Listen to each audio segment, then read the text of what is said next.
So, welcome to my YouTube channel, guys. So, dito tayo karon sa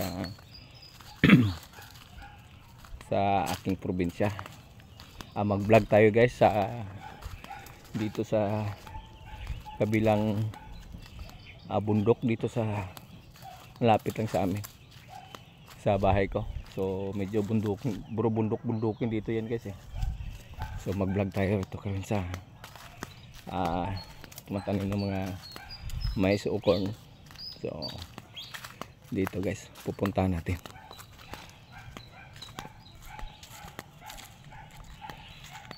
So yun, guys, matataas mga bukid na yan, yun, kikita nyo yan. Taniman ng mais lahat yan, ang bundok na yan, yun. Namumula na yung bukid kasi hindi pa masyado umulan dito. So mayroon naman makikita na grain na mga mangga, mga kahoy, yan. Pero ang sa taas na yan, talagang sunog na sunog ang bukid talaga. Kasi hindi talaga umulan ilang buwan. Maghapit na 6 months hindi pa umulan, kaya yun ang epekto ng init dito. Masyadong init talaga. So 47 degrees, 45, 46, 47, kaabot ng 50 nga degrees dito. So talagang masyado ang temperature, kainit dito. Mainit. Yun, mayroong aso sa may lumabas sa puno ng saging, aso nga talaga. Yun.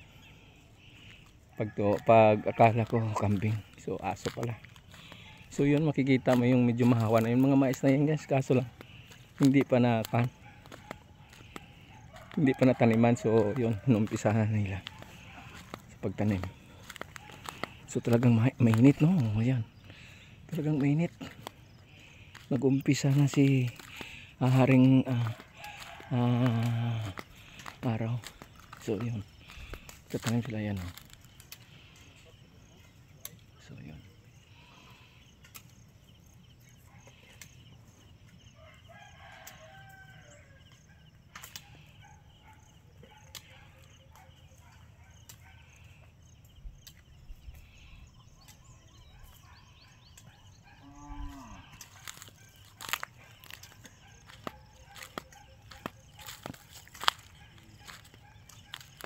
Talagang mainit.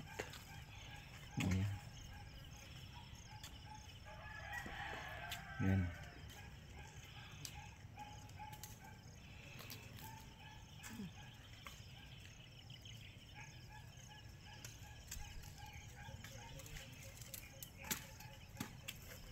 So mayroon pa doon. Yun ang boss nila. Yun yung may-ari ng mais. Hi, guys. Yun yung may-ari ng lupa.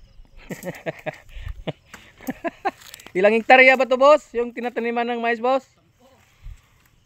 Mga ilang hektarya ang pinataniman mo? 4 na hektarya daw. So 4,000 square meter yung pinatataniman niyang mais. So 4 hectares daw. So 4,000 square meter ang halaga ng lupa na tinataniman ng mais. So dito sa amin, hektar. So 4,000 square meter ang tinataniman ng mais. Yun, hanggang pa doon sa taas. So dito sila nagsimula sa baba. So yun, kita pa yun, guys. Yun pa yun, yung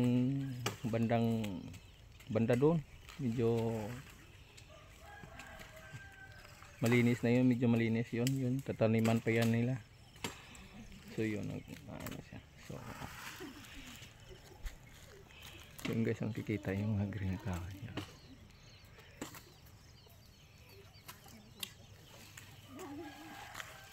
So yun, mga